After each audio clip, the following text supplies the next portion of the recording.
पर YouTube channel medical and nurses hub. तो यहाँ पर आप स्क्रीन पर देख ही सकते हैं कि यहाँ पर हम आज क्या करने वाले हैं आज की क्लास में। तो यहाँ पर MPCHO की ऑफिशियल आंसर की सेकंड शिफ्ट की पेपर हुआ था 17 अप्रैल 2022 को। तो यहाँ पर ऑफिशियल आंसर की है। आई होप कि आप लोग ने अभी तक चेक कर लियो, क्योंकि रात में मिडनाइट में आंसर की अपडेट की गई थी। रात के 12:30 के बाद ही हुई थी, क्योंकि 12:30 तक नहीं आई थी, मैंने भी चेक की थी। तो ये मिडनाइट में अपलोड की गई थी। फर्स्ट शिफ्ट की आंसर की ऑलरेडी मैं आपको एक्सप्लेन कर चुकी हूँ। ये सेकंड शिफ्ट की आंसर की है आपके लिए। तो जिनका भी अभी अब अपकमिंग टाइम में एग्जाम होता है MPCHO के अलावा अदर स्टेट के लिए भी, तो उनमें भी ये बहुत ज़्यादा हेल्पफुल रहेगी, क्योंकि अभी तक जितने भी MPCHO के पेपर्स हुए हैं बहुत ईजी वे में गए। बट जो 2022 का पेपर देखा जाए तो पेपर इजी ही रहा है, लेकिन क्वेश्चन का जो पैटर्न है बदला गया है। क्वेश्चन वही है, पैटर्न चेंज करके सेम क्वेश्चन पूछे गए, इसीलिए बहुत सारे लोग क्या हैं कंफ्यूज हैं कि पेपर बहुत ज़्यादा हार्ड आया था। तो यहाँ पर इस आंसर की को हम देखेंगे। साथ ही साथ जिनका भी अब अपकमिंग टाइम में किसी भी स्टेट के लिए पेपर होता हो, चाहे आप हरियाणा के लिए पेपर दूँ, बिहार के लिए दें, यूपी के लिए दें, तो ये सभी के लिए हेल्पफुल रहेगा। तो वो लोग भी इस आंसर की को देखें। और इनकी PDF जो हमारी ऑफिशियल ऐप है मेडिकल एंड नर्सेस हब की है, उस पर अपडेट कर दी गई है, तो वहाँ से जाकर आप है इनके लिए देख सकते हैं। तो इस आंसर की में मैंने कोई चेंजेस नहीं किए हैं। जो ऑब्जेक्शन आपको जिस भी क्वेश्चन में लगाना है आप लगा सकते हैं, बट विथ रेफरेंस के लगाना, क्योंकि यहाँ पर आपको फ्री ऑब्जेक्शन लगाने का चांस है जो नहीं दिया जाता, पैसे लगेंगे इसीलिए। और जो भी आप रेफरेंस लगाएं, कोई जो अच्छी सी बुक्स हो उसी का रेफरेंस लगाएं, तब ज़्यादा बेटर रहेगा, जिससे आपको यदि इनकेस कुछ भी आपने गलत किया हो या फिर ऑफिशियल आंसर की वालों ने गलत किया हो तो आपको मार्क्स हैं जो बढ़ सकते हैं। कट ऑफ की बात की जाए तो कट ऑफ आपकी हाई तो नहीं कहेंगे, बट 65 के अबव ही जाएगी, इतने से कम नहीं जाएगी। जनरल कैटेगरी की 65 के अबव ही जाएगी जनरल कैटेगरी की, और हो सकता ज़्यादा जाए क्योंकि सीटें कम है, पेपर ज़्यादा लोगों ने दी। क्वेश्चन नंबर फर्स्ट था। और एक चीज़ और, आज ही MPMSU का BNS 041 का पेपर हुआ है, तो वो हम रात में सॉल्व करेंगे। पहले हम सेकंड शिफ्ट की आंसर की देख लेते हैं, एंड देन इस आंसर की के बाद कोशिश की जाएगी कि 7:30 to 8:30 आपकी हरियाणा CHO की क्लास भी करवाई जाए। आपको वहाँ का जो भी GK GS रेशियो वगैरह है, सेक्स रेशियो लेके, वो सभी आपको पढ़ाया जाए। आज ही की क्लास में वो भी आपको करवाया जाएगा, बट आफ्टर दैट इस आंसर की के। तो यहाँ पर जो फर्स्ट क्वेश्चन आया था, क्वेश्चन था on touching a hot liquid we feel hot, this process by which pain signal are transferred from the peripheral to the spinal cord and to the brain is called. तो यहाँ पर क्या हो रहा है कि आपने कुछ भी चीज़ है जो हॉट है, क्या किया, टच किया, हॉट लिक्विड को टच किया, आपने क्या फील किया कि ये गर्म लग रहा है आपको। जो पेन होता है यहाँ पर पेरिफेरल से स्पाइनल कॉर्ड ब्रेन तक जो सिग्नल पहुँचेगा, ये क्या कहलाएगा, परसेप्शन, मॉड्यूलेशन, ट्रांसड्यूसन या फिर ट्रांसमिशन। तो यहाँ पर ये क्या कहलाएगा, ये जो सिग्नल यहाँ पर गया है क्या कहलाएगा, ट्रांसमिशन, क्योंकि यहाँ पर इन्होंने क्या कहा है, सिग्नल ट्रांसफर होने की प्रोसेस क्या कहलाएगी, ट्रांसमिशन। नेक्स्ट है यहाँ पर increased incidence of dengue in the month of August और likely to increase in the near future is called. तो यदि डेंगू के मामले, डेंगू के नए केस, इंसिडेंस का मतलब है नए केस बढ़ते हैं कब, अगस्त में या फिर अगस्त के आसपास नियर फ्यूचर में, तो ये क्या कहलाएंगे, hospital acquired infection, acute, chronic या फिर इमर्जिंग। तो यहाँ पर कहा है कि इंसिडेंस, यहाँ पर क्वेश्चन ध्यान से देखिए कि कब है, अगस्त में, और हो सकता है अगस्त के फ्यूचर में, पहले नहीं, अपकमिंग टाइम में। यदि यहाँ पर पास्ट में कहते तब ये यहाँ पर इंक्लूडेड नहीं होता, बट अपकमिंग फ्यूचर जो कि और ज़्यादा नए केस को लेके होगा, तो ये क्या कहलाएगा, इमर्जिंग इन्फेक्शन या फिर उभरते संक्रमण। Next one is an orderly process in the cell that progress from a state of immaturity to a state of maturity। तो सेल की ऐसी प्रोसेस जो कि इमेच्योर स्टेट से क्या हो रही है, मैच्योर हो रही है, क्या कहलाएगी, cell proliferation, cell differentiation, cell metabolism या फिर सेल फंक्शनिंग।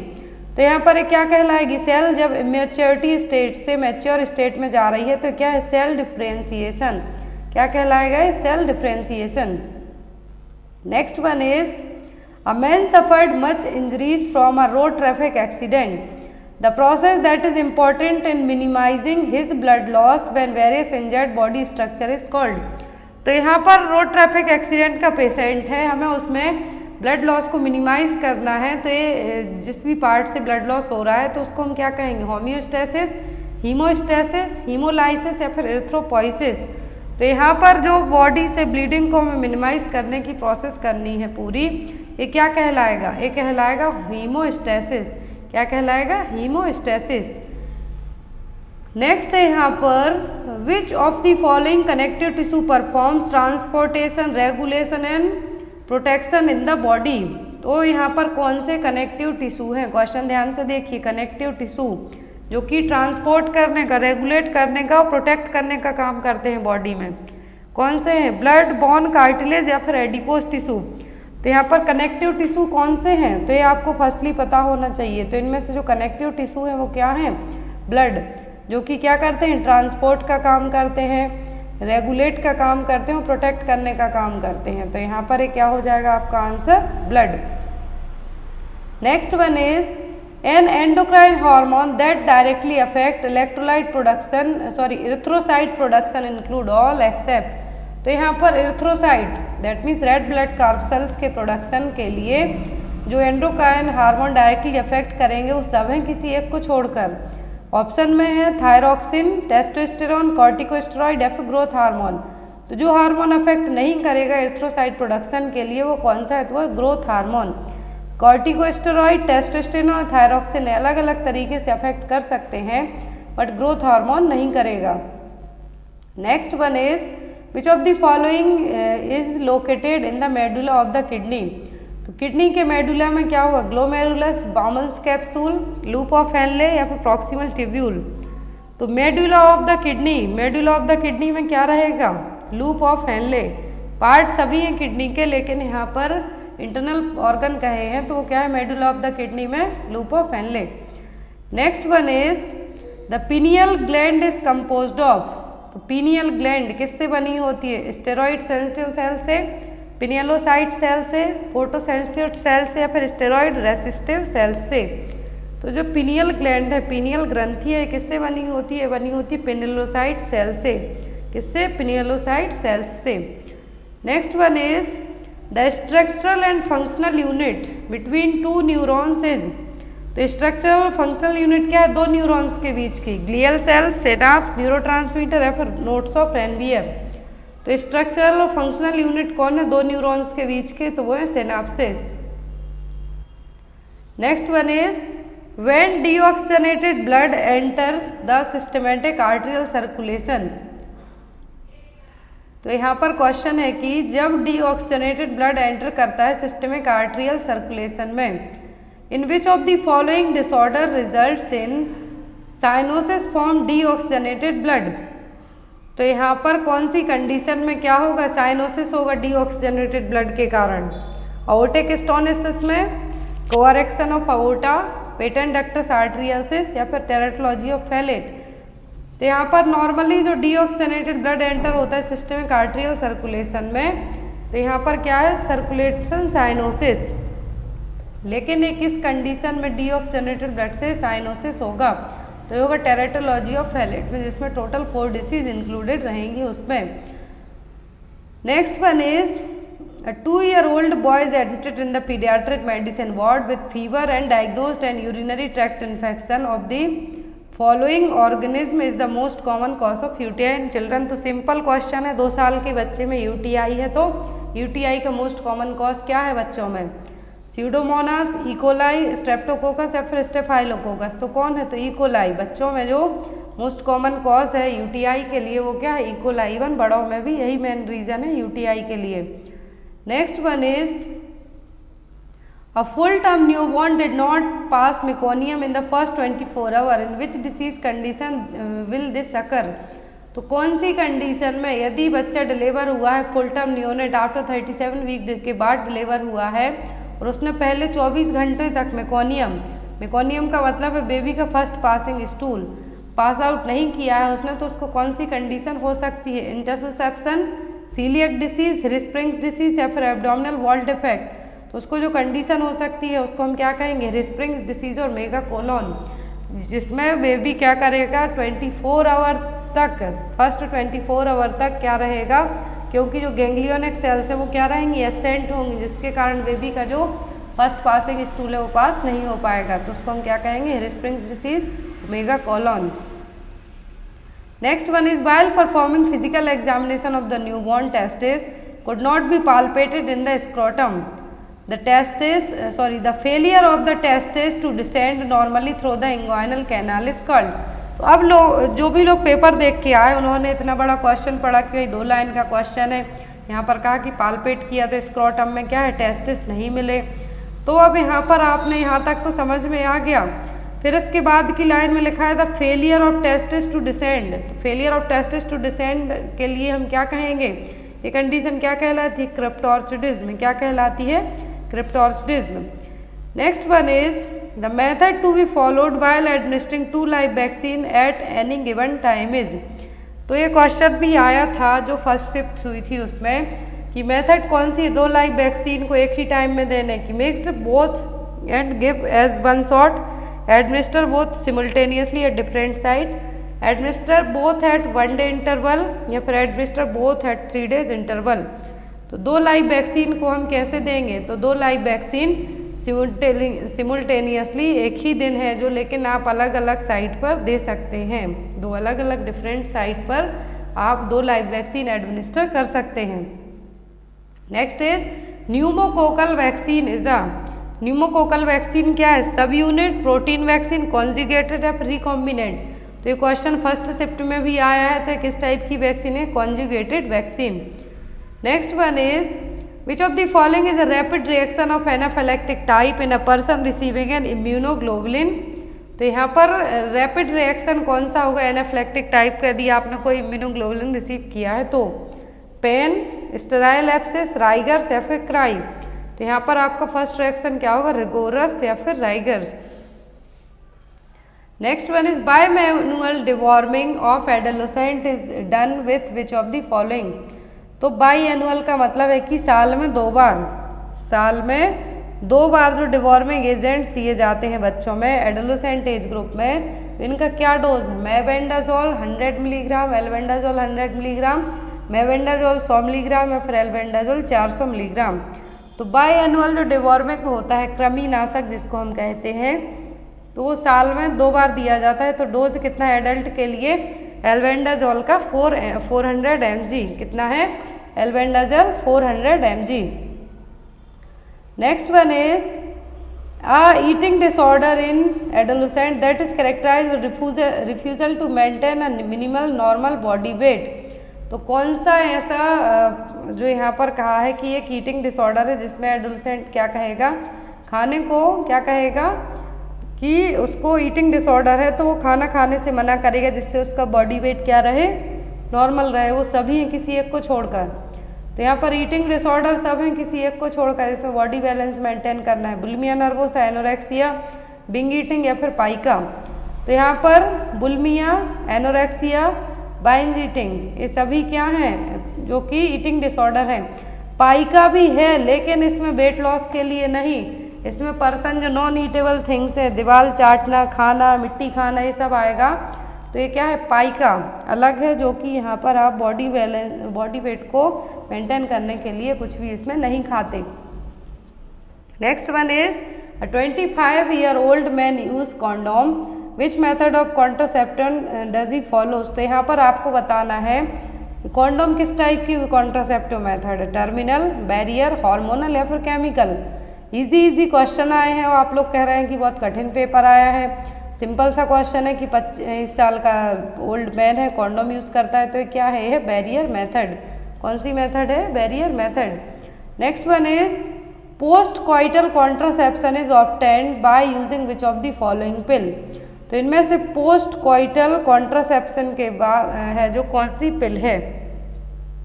माला डी, माला एन, माइक्रोपिल या फिर लेवोनोजेस्ट्रॉल। तो यहाँ पर पोस्ट कॉइटल कॉन्ट्रासेप्टिव पिल कौन सी? लेवोनोजेस्ट्रॉल। जो कि इमरजेंसी कॉन्ट्रासेप्टिव पिल्स कहलाती हैं, तो वो क्या है यहाँ पर levonorgestrel.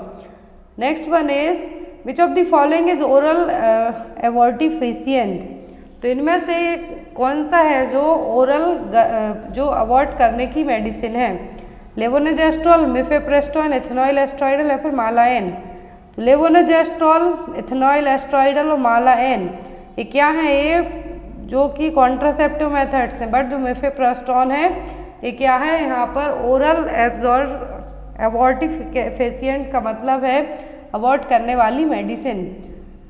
Next one is the onset of first menstruation is called, तो पहली मेंस्ट्रुएशन के लिए क्या कहेंगे, मेंस्ट्रुअल साइकिल, मेनोपॉज, डिस्मेन्यूरिया या फिर मेनार्ची। तो फर्स्ट मेंस्ट्रुएशन को हम क्या कहते हैं, menarche. Next is what is the age criteria for female sterilization as per the NHM guidelines, national health mission की जो गाइडलाइंस है उसके अकॉर्डिंग फीमेल स्टरलाइजेशन के लिए क्या एज होना चाहिए, below the age of 40 years and above the age of 22 year, 22 साल से ज़्यादा 49 साल से कम। सेकंड ऑप्शन है 30 साल से कम लेकिन 20 साल से ज़्यादा। थर्ड ऑप्शन है 40 साल से कम लेकिन 30 साल से ज़्यादा, या फिर 50 साल से कम 40 साल से ज़्यादा। तो यहाँ पर जो एज है NHM गाइडलाइन के अकॉर्डिंग वो क्या है, below the age of 49 year, क्योंकि 49 साल तक आप क्या रहते हैं, आपकी मेंस्ट्रुएशन साइकिल है इस कम रहेगी, लेकिन आफ्टर दैट मेनोपॉज हो जाएगा तो प्रेग्नेंट होने के तो चांस ही नहीं बनते। फिर after the age of 22 year, 21 year तो इंडिया में एज मैरिज के लिए जो एज रख दी गई है, तो बिना आप बच्चे पैदा किए तो स्टरलाइजेशन यहाँ पर इंडिया में तो पॉसिबल ही नहीं है। तो यहाँ पर फीमेल स्टरलाइजेशन के लिए जो क्राइटेरिया रखा है NHM ने वो क्या है, below the age of 49 but above the age of 22 year.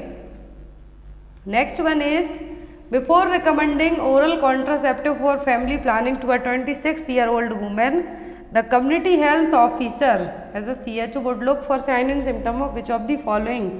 तो यदि आप 26 साल की वुमेन में कॉन्ट्रासेप्टिव फैमिली प्लानिंग के बारे में, ओरल कॉन्ट्रासेप्टिव के बारे में आप उसको एक्सप्लेन करते हैं, रिकमेंड करते हैं, उसके पहले आप कौन से साइन हैं जो चेक करेंगे। ऑप्शन में डिस्मेनोरिया, एनीमिया, हाइपरटेंशन या फिर एक्ने वल्गोरिस। तो ऐसे केस में आप सबसे पहले उसका ब्लड प्रेशर चेक करेंगे, देन आफ्टर ही आप उसको कोई भी कॉन्ट्रासेप्टिव पिल्स हैं जो रिकमेंड करेंगे। Next one is kangaroo mother care is necessary till baby attains a weight of. तो इस क्वेश्चन में बहुत सारे लोग कंफ्यूज थे, तो यहाँ पर मैं आपका डाउट क्लियर।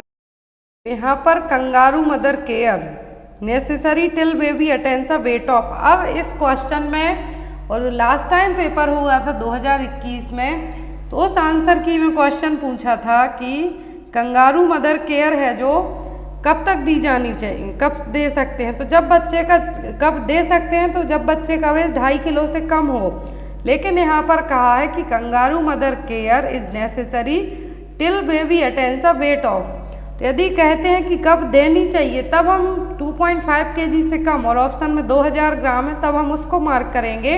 लेकिन यहाँ पर कहा है कि कब तक देना है, till the baby attains a weight, that means कब तक देना है। तो जब तक बेबी का वेट 2.5 kg नॉर्मल वेट तक ना पहुँच जाए, जब तक देना है।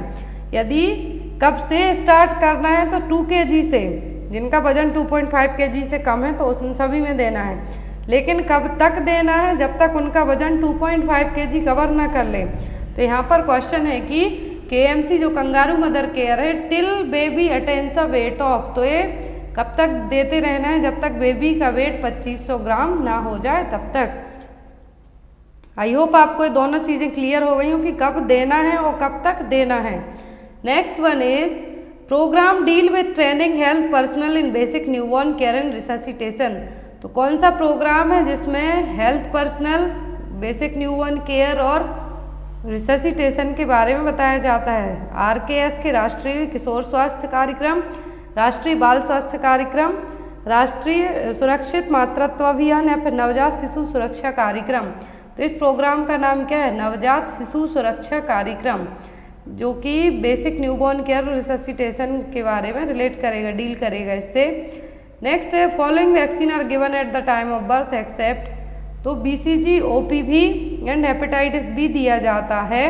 जो नहीं दिया जाएगा वो कौन सी वैक्सीन होगी, तो वो होगी यहाँ पर डिप्थीरिया। हेपेटाइटिस बी दी जाती है, पोलियो, OPV दी जाती है पोलियो के लिए, BCG दी जाती है, लेकिन जो नहीं दी जाती वो क्या है यहाँ पर डिप्थीरिया।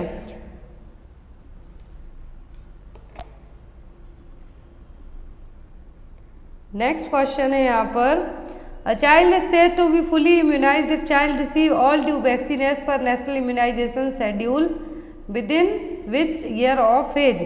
तो बच्चे को फुली इम्यूनाइज्ड कब तक, कब एज ग्रुप के बच्चे को फुली इम्यूनाइज्ड माना जाएगा कि उसकी किस एज ग्रुप तक है जो पूरी वैक्सीन हो चुकी है, 1 साल, 2 साल, 3 साल या फिर 5 साल।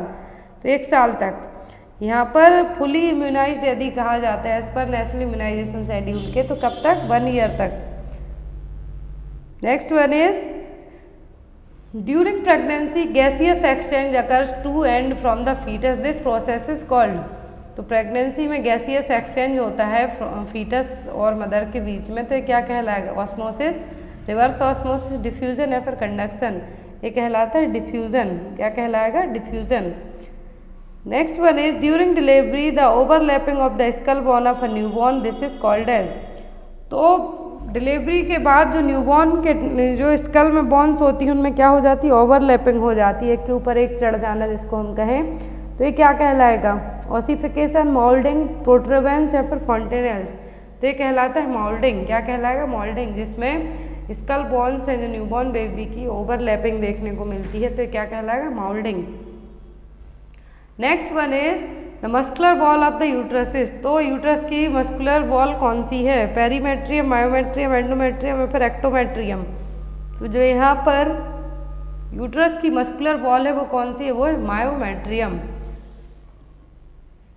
Next one is, which of the following is called as the gate keeper of the pregnancy. तो गेट कीपर ऑफ प्रेगनेंसी किसको कहते हैं हम, यूट्रस, सर्विक्स, वेजाइन या फिर funds.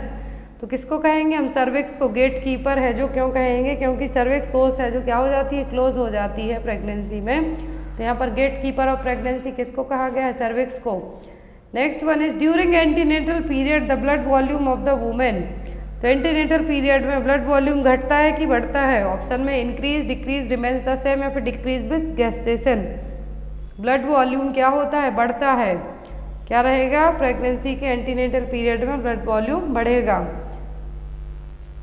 Next one is, an antenatal women complain of excessive secretion of saliva, this process of excessive secretion of saliva caused pregnancy caused due to progesterone and HCG is called। तो यहाँ पर antenatal women complain कर रही है कि उसको बहुत ज़्यादा सलाइवा का सीक्रेशन हो रहा है प्रेगनेंसी में। जो एक्सेसिव सलाइवा का सीक्रेशन हो रहा है प्रेगनेंसी में, इसको क्या कहेंगे, हाइपरेमेसिस ग्रेविडेरम, पैटियलिज्म, नोजिया या फिर morning sickness.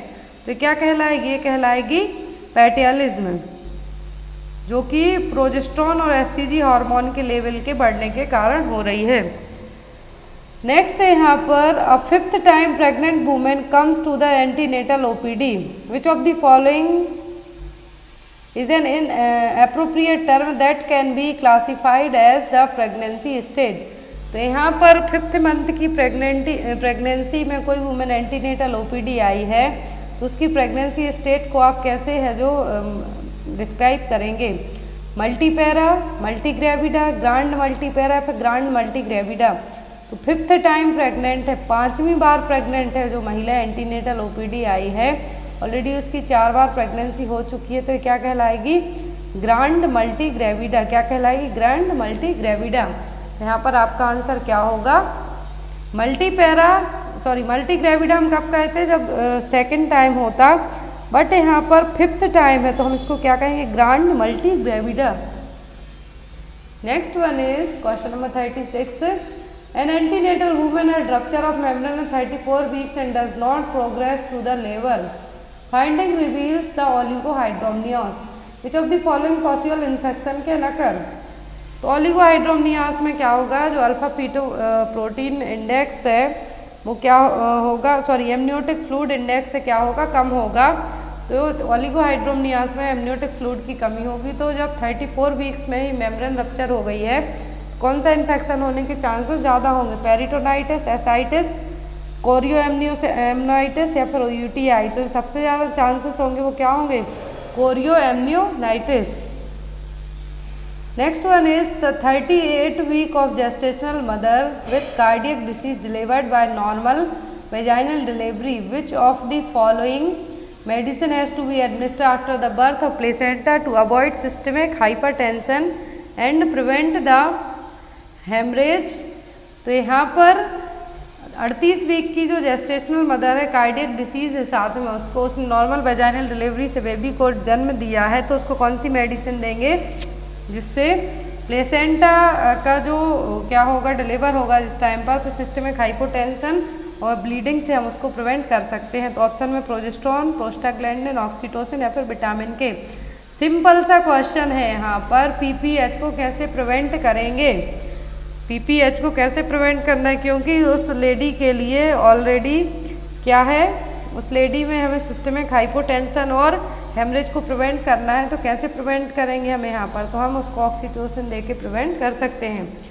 Next one is a 37 week of pregnancy mother reports of blood stained jelly like secretion, how will you interpret the situation.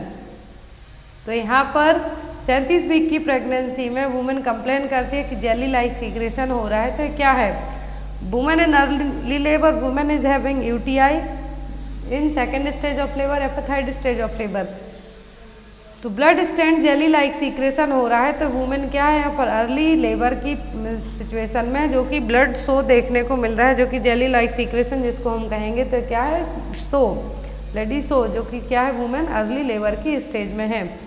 Next one is a 50-year-old patient diagnosed and hypertension is getting discharge from hospital, all of the following health education has to be given to the patient accept.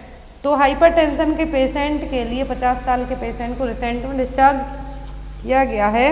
Discharge के time पर आप patient में सभी चीज़ें बताएंगे किसी एक को छोड़कर। Reduce the salt intake, stop tobacco use, take medicine regularly, restrict physical activity.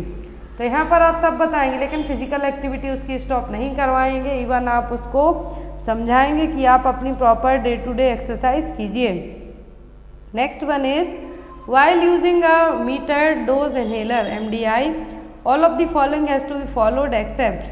तो MDI जब आप यूज़ करते हैं तो सभी चीज़ों को फॉलो करना है किसी एक को छोड़कर। Shake MDI before use, coordination with inspiration should be done, hold the MDI sideways, hold breath for 10 seconds। तो MDI जब आप लेते हैं तो यहाँ पर MDI को साइड वे में नहीं बल्कि इन फ्रंट में ही यूज़ करना है हमें। तो यहाँ पर आपका आंसर क्या होगा, hold the MDI sideways. Next one is impairment of heart function due to inadequate blood flow to the heart that is cause due to the obstructive changes in the vessel supplying blood to the heart is called. यदि blood की supply proper heart में नहीं हो पाती है, जो कि vessels में कुछ ऑब्स्ट्रक्शन के कारण हो रहा है, तो क्या कहलाएगा, vasculitis, peripheral arterial disease, ischaemia या फिर हाइपरटेंशन।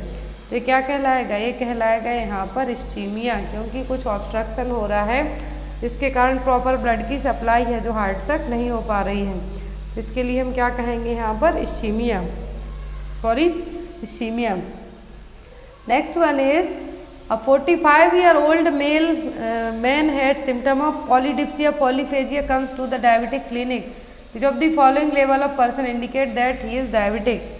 तो यहाँ पर पॉलीडिप्सिया पॉलीफेजिया पेशेंट आता है, उसका HbA1c है जो कि कितना इंडिकेट करेगा कि पेशेंट डायबिटिक है, less than 5, more than 5.5, more than 6 या फिर मोर देन 6.5। यदि यहाँ पर उसका HbA1 कितना है, मोर देन 6.5 है, दैट मीन्स पर्सन क्या है, डायबिटिक है।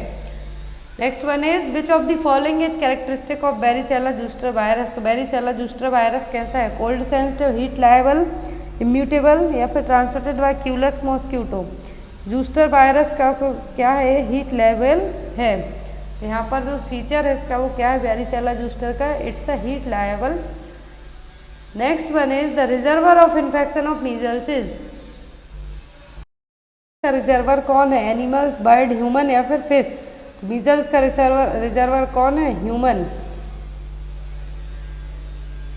Next one is A 28-year-old mother gave birth to a newborn with congenital defect। तो 28 साल की लेडी ने congenital defect उसके बच्चे को जन्म दिया है। Mother test is positive for rubella during the pregnancy, which of the following factor that cause the congenital defect. तो यहाँ पर कंजेनाइटल डिफेक्ट जो कि रूबेला था, मदर को जब प्रेगनेंसी कंसीव की थी उस टाइम से टेस्ट है जो कि पॉजिटिव आया था। तो यहाँ पर क्या कॉज है कंजेनाइटल डिफेक्ट कॉज करने का? Prevents the cell growth, inhibit cell division, inhibit meiosis या फिर प्रिवेंट सेल मैच्योरेशन। तो यहाँ पर जो कंजेनाइटल डिफेक्ट हुआ है रूबेला के कारण, किसके कारण हुआ है? इनहिबिट्स द सेल डिवीजन के कारण। Next one is infant below 6 months are immune to mumps due to the presence of which of the following. तो मम्स के लिए 6 महीने के बच्चे में क्या किया गया है? यहाँ पर इम्यून प्रोवाइड करवाया गया है। तो यहाँ पर क्यों दिया गया है? IgA, मैटरनल एंटीबॉडीज या फिर इम्यून सिस्टम डेवलपमेंट। तो क्यों दिया गया है? मैटरनल एंटीबॉडीज के थ्रू। Next one is the contraindication of administration of mumps vaccine is all of the following except. तो कॉन्ट्राइंडिकेशन सभी है मम्स वैक्सीन के यहाँ, बट किसी एक को छोड़कर। Pregnant women, immune compromised patient, severely ill patient या फिर माइल्ड ओबिस पेशेंट। तो यहाँ पर जिसको हम दे सकते हैं मम्स वैक्सीन वो क्या है? यहाँ पर माइल्ड ओबिस पेशेंट। बाकी pregnant women, immune compromised patient, severely ill patient को हम मम्स वैक्सीन नहीं देंगे। नेक्स्ट वन इज आज in a clinic diphtheria vaccine should be stored in. तो क्लिनिक में डिप्थीरिया को कहाँ स्टोरेज किया जाता है? Freezer at -1 degree Celsius, in ice lined refrigerator at -1 to 1 degree Celsius, in refrigerator 2 to 8 degree Celsius, in refrigerator at 6 to 12 degree Celsius. तो यहाँ पर कितने टेम्परेचर पर रखा जाता है? तो यहाँ पर जो टेम्परेचर यूज़ किया जाता है डिप्थीरिया वैक्सीन के लिए होता है, डिप्थीरिया वैक्सीन को स्टोर करके रखने के लिए वो कितना होता है? रेफ्रिजरेटर 2 से 8 डिग्री सेल्सियस, जो कि PSC में भी यूज़ किया जाता है। मोस्टली वैक्सीन इसी टेम्परेचर स्टोर की जाती हैं। डिप्थीरिया के लिए जो वैक्सीन स्टोर की जाती है किस पे की जाती है? 2 से 8 डिग्री सेल्सियस पर रेफ्रिजरेटर में। Next one is what is the source of diphtheria antitoxin for treatment of diphtheria.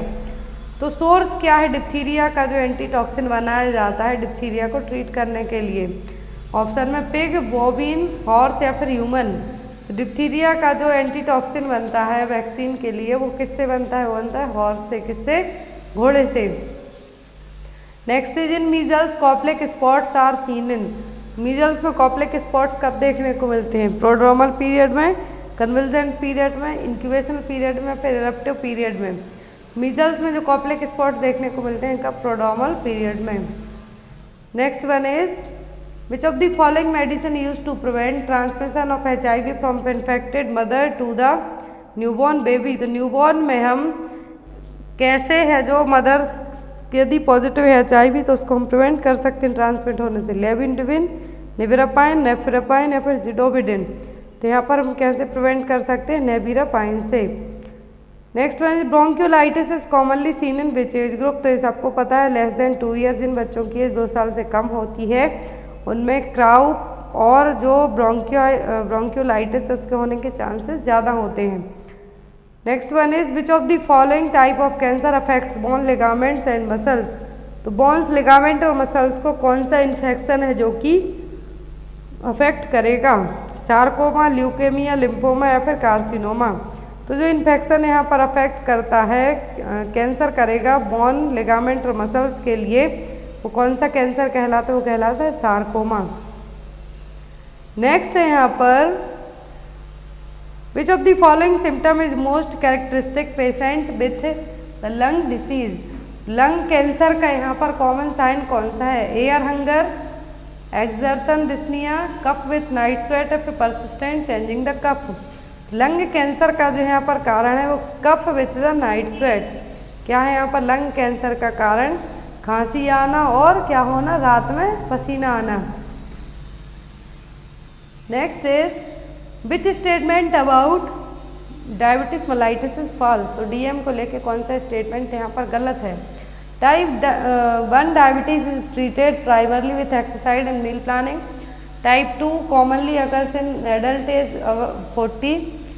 An increasing number of adolescents are being diagnosed with type 2 diabetes mellitus. Type 1 diabetes mellitus occurs before age 30। तो यहाँ पर diabetes mellitus को लेकर गलत point कौन सा है? गलत पॉइंट है जो कि टाइप 1 डायबिटीज़ को हम प्राइमरली एक्सरसाइज और मील से ट्रीट है जो नहीं कर सकते हैं। यहाँ पर फॉल्स स्टेटमेंट क्या होगा? Option number 1। Next one is identify the contraceptive device own in the image. तो यहाँ पर इमेज मैंने आपको 10वां बार बताई होगी, कौन सी कॉन्ट्रासेप्टिव है? ऑप्शन में मेरेना, वेजाइनल रिंग, प्रोजेस्टेसाइट या फिर लिपेज लूप। तो ये क्या है यहाँ पर? है लिपेज लूप। यहाँ पर इमेज देखिए क्या है यहाँ पर? Lipase loop.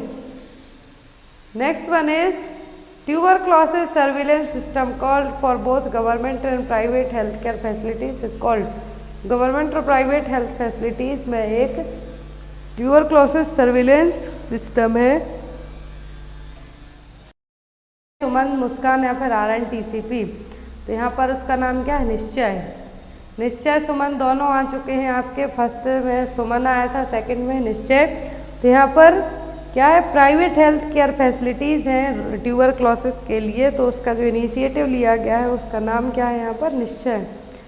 Next one is low height for age is known as and the result of chronic और रिकरेंट अंडर न्यूट्रिशन। तो ये क्वेश्चन भी एग्जाम में आपको आया है कि लो हाइट फॉर एज के अकॉर्डिंग हाइट कम हो एंड आपका क्रॉनिक और रिकरेंट अंडर न्यूट्रिशन उसके कारण फास्टिंग, स्टंटिंग, अंडरवेट या फिर PEM। तो यहाँ पर क्या है? Stunting. Next one is if your BMI is less than 18.5 it falls with the range of. यदि BMI 18.5 से कम है तो किस रेंज में आएगा? अंडरवेट, हेल्दी वेट, ओवरवेट या फिर ओबेसिटी। यदि BMI 19.5 से कम होती है तो हम किस में आते हैं? 19.5 फाइन नॉर्मल में। बिलो द 19.5 जाते हैं, किस में कंसिडर किए जाते हैं? अंडर वेट में। Next diabetes mellitus is a group of metabolic disease characterized by hyperglycaemia results from.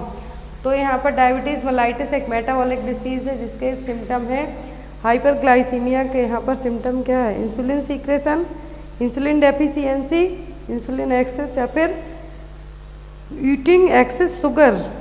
यहाँ पर हाइपरग्लाइसीमिया के जो सभी साइन हैं वो क्या है? यहाँ पर इंसुलिन डेफिशिएंसी, इंसुलिन की कमी के कारण ही क्या होता है? Hypertension. Operation is a ministry of home affairs project to locate and rehabilitate missing children. तो जो गुमे हुए बच्चे हैं, रिहेबिलिटेट हैं, उनके लिए मिनिस्ट्री ऑफ होम अफेयर्स ने कौन सा प्रोग्राम लाया है? निश्चय, सुमन, मुस्कान या फिर राष्ट्रीय बाल स्वास्थ्य कार्यक्रम।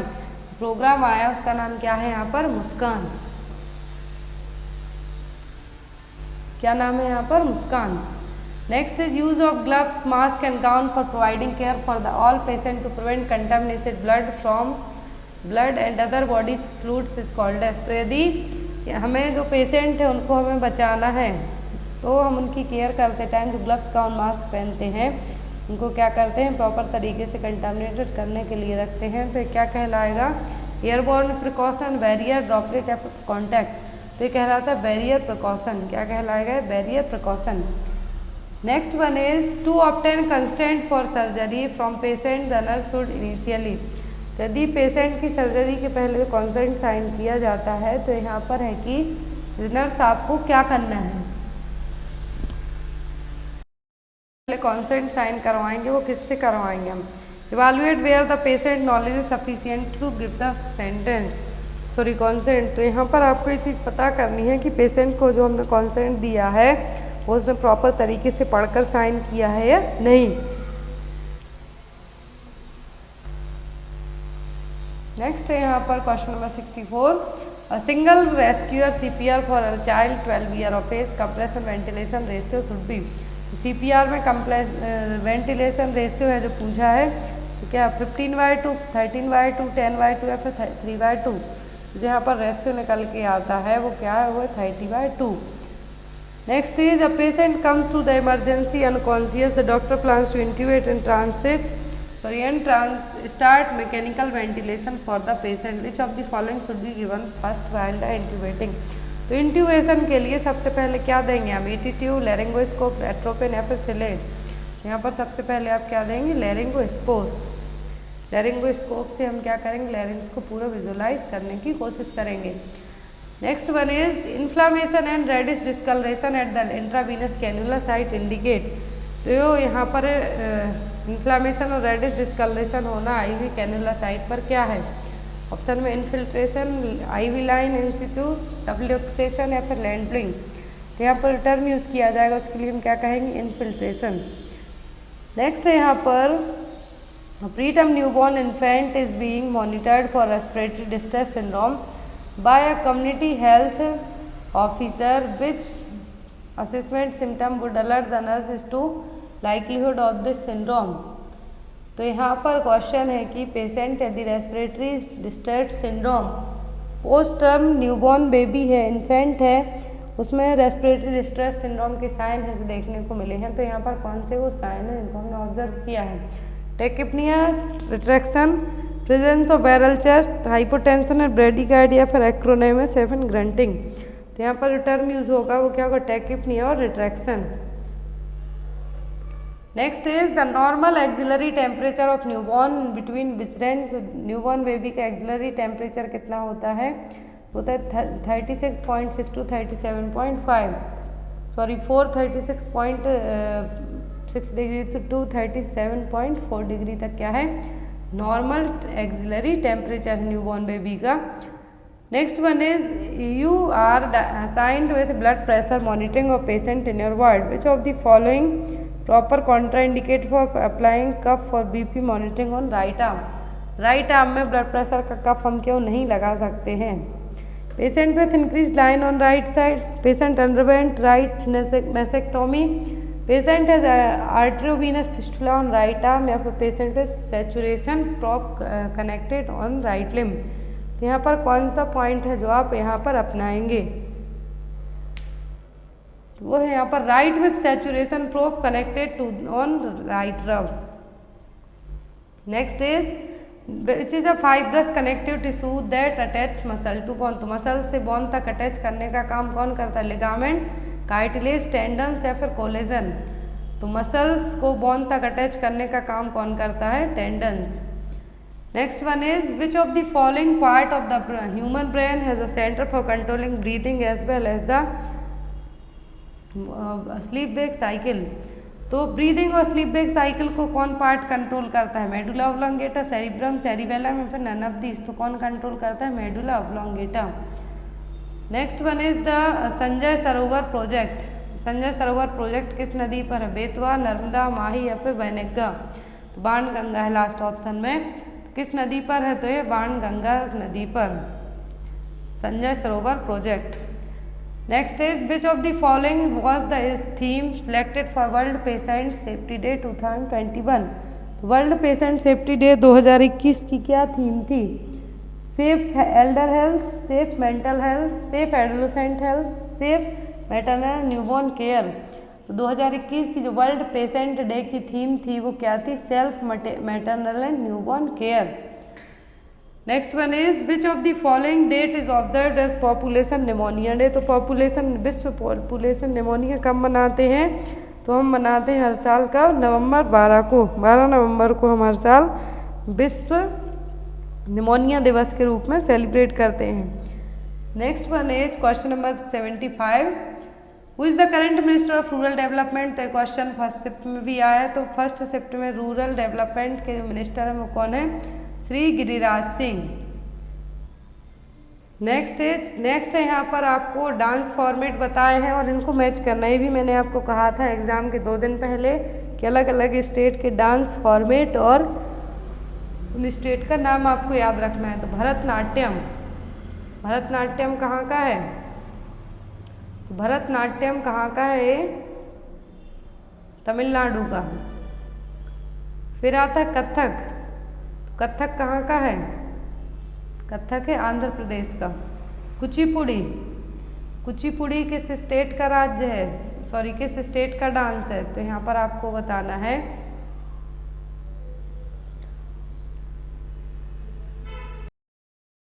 Most of the us use what in addition to bird when we speak includes. तो यहाँ पर जब हम बात करते हैं तो बात करने के अलावा और क्या इंक्लूड करते हैं? Words and gestures and body language and postures है, फिर पोस्चर एंड आई गेजिंग। तो यहाँ पर जब हम बात करते हैं तो बोलने के अलावा क्या करते हैं, गेस्चर्स और बॉडी लैंग्वेज है जो यूज़ करते हैं।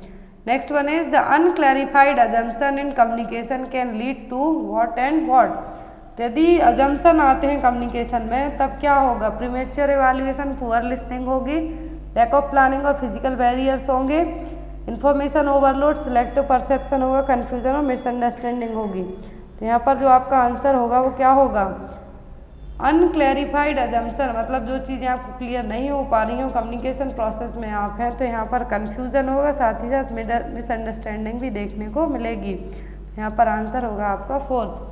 Next one is communication is a branch of non verbal communication that refers to the way in which animals communicate indirect by the sense of touch. तो जो कम्युनिकेशन टच, छूने से होगा, non verbal communication है, वो क्या है, haptics, body language, gestures या फिर प्रोसोडी। तो ये क्या है, यहाँ पर हैप्टिक्स टाइप का communication.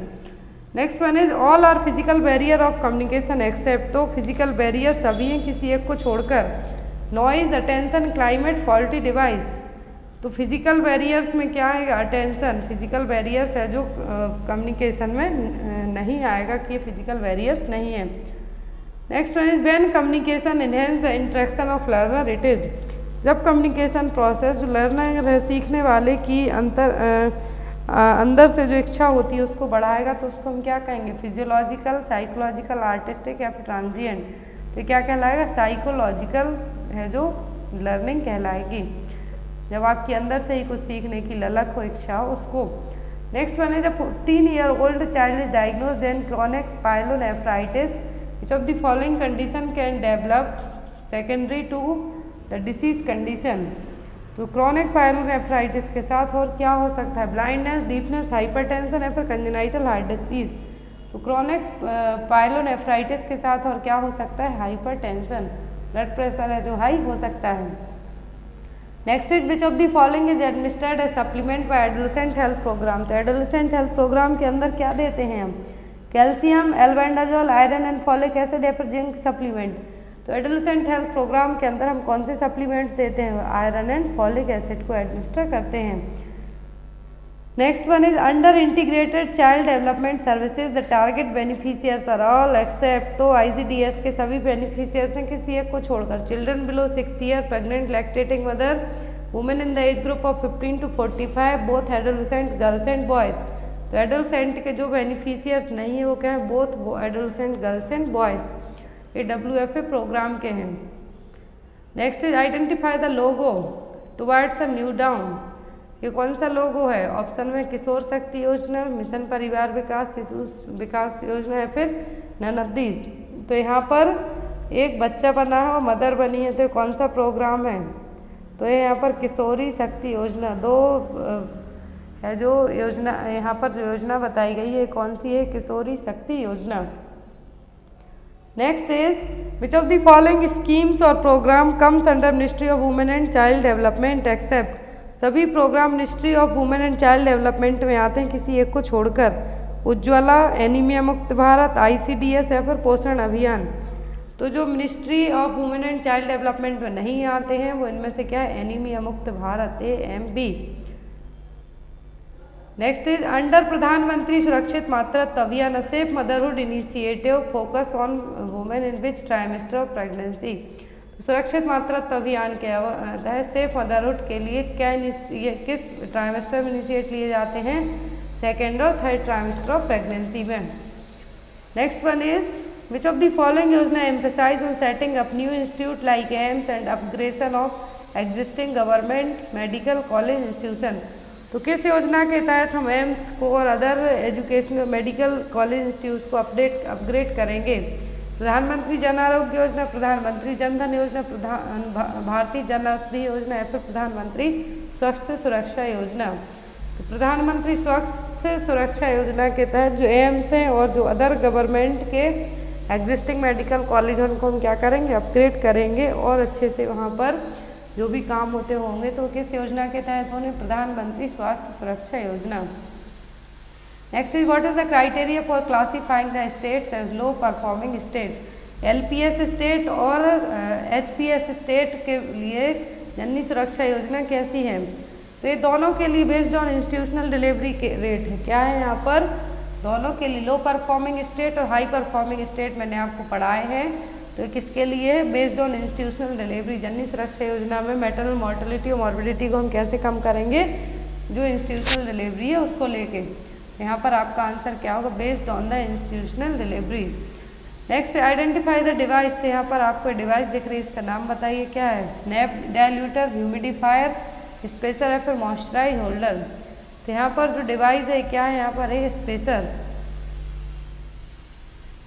Next one is indicator such as birth rate, death rate and natural growth rate etcetera that are complete by ministry of health and family welfare is called as. यदि death rate, birth rate, natural growth rate को क्या किया जाता है?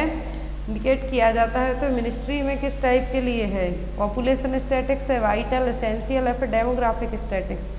तो ये क्या कहलाएगा? कहलाएगा वाइटल स्टैटिक्स, जिसमें हम mortality rate, death rate, morbidity rate, natural growth rate की स्टडी करेंगे। तो क्या है? Vital statics. Next one is which of the following is considered by demographers as one of the best indicator of the country's level of development and of the overall health status of the population.